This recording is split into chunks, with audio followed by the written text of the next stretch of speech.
Back after a long time, the greatest Korean movies of all time. The Admiral. Roaring, roaring currents. Yi Sun-shin is Admiral. He's in command of the Korean Navy. And he has a problem, because there's lots of Japanese people coming to invade his country. And he only has 13 boats and one turtle ship. And that turtle ship that he has is burnt down by a traitor.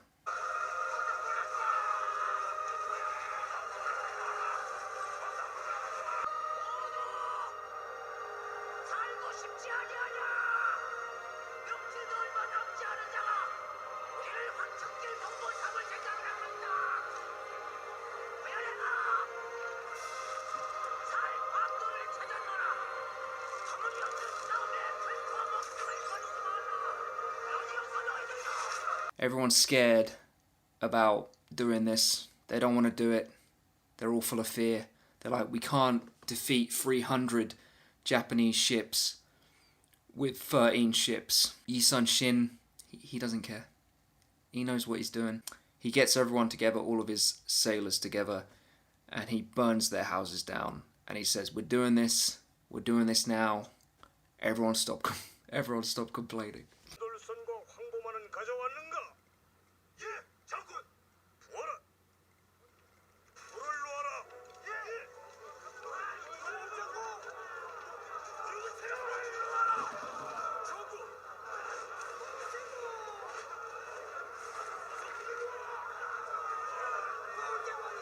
So they do. They go out to the strait, a Korean strait.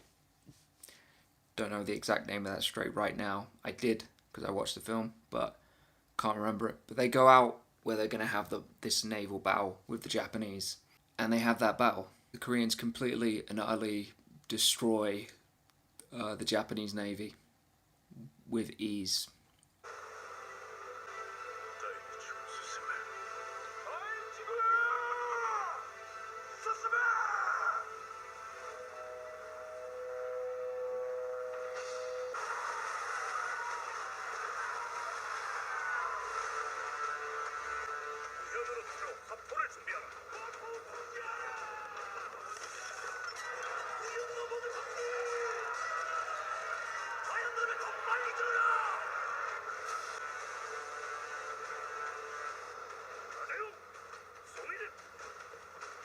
소신기자를 앞서 나오는 적선들에 최대한 집중하라. 예!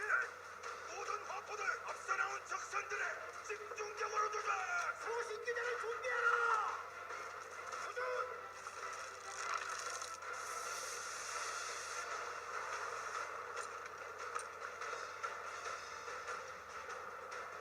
무게! 상인이여!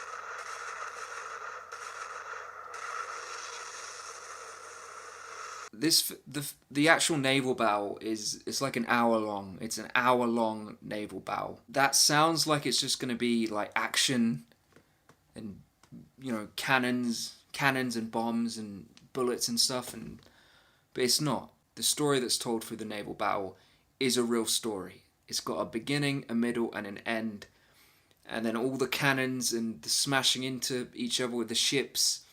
And all the, bullets and boarding ships and all this stuff, all that chaos, it just makes it more exciting. But it's a real story, that naval battle.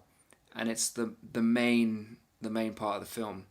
And it's not boring for a single second. It's not boring, which is a big achievement. To make a battle like that exciting for an hour is a huge achievement.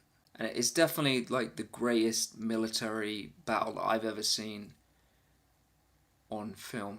So this film is based on a real story. It's based on Yi Sun Shin. I'm hoping I'm saying his name correctly. I think I am.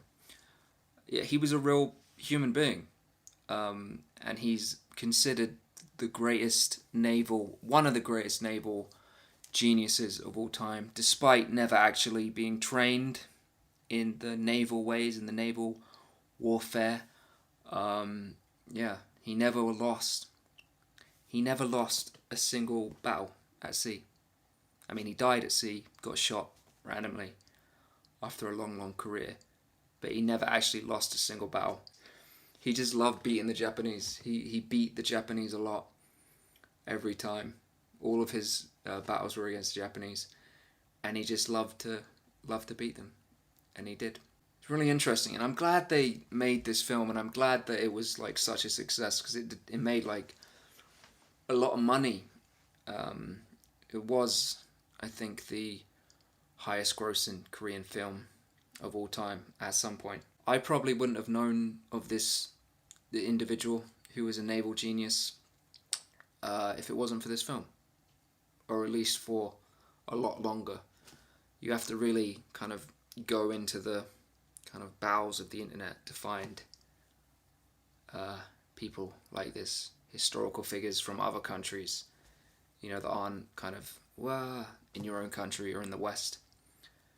But yeah, he was definitely a true genius, and this film, he deserved the film. He deserved a great film like this, and it is one of the greatest Korean films of all time, and that's why it's part of this series. Alright, see you next time on the greatest Korean films of all time.